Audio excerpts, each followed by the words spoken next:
Je n'oublierai jamais ce moment. Cet instant où s'était terminé notre premier débat. Un procès, comme l'avait qualifié l'ours qui nous maintenait captifs dans le manoir Livingstone. Olivia venait à peine de mourir, et nous hurlions sans arrêt dans la salle de réception. D'apparence, nous avions l'air de durs à cuire, sûrs de nous et prêts à tout pour démontrer nos arguments.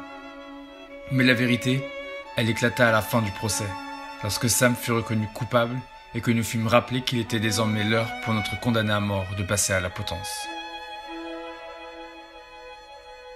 D'un calme à faire froid dans le dos, Monokuma démarra le gramophone avant d'attacher Sam, pieds et mains liés à sa chaise, qu'il tira jusqu'à l'intérieur de l'imposante cheminée aux bordures dorées.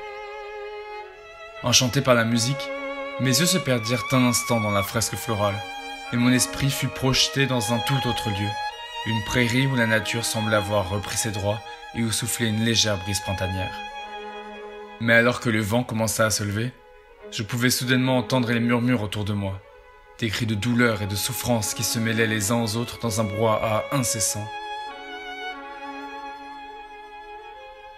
Je fus ramené à la réalité en sentant quelque chose s'agripper à mon bras, ou plutôt quelqu'un. Eva était muette et ses yeux cachés derrière mon manteau, mais la force de sa poigne me laissait deviner l'émotion qui l'habitait, une terreur indescriptible et immuable. Je tournai alors le regard pour finalement assister au spectacle qui se jouait réellement devant moi.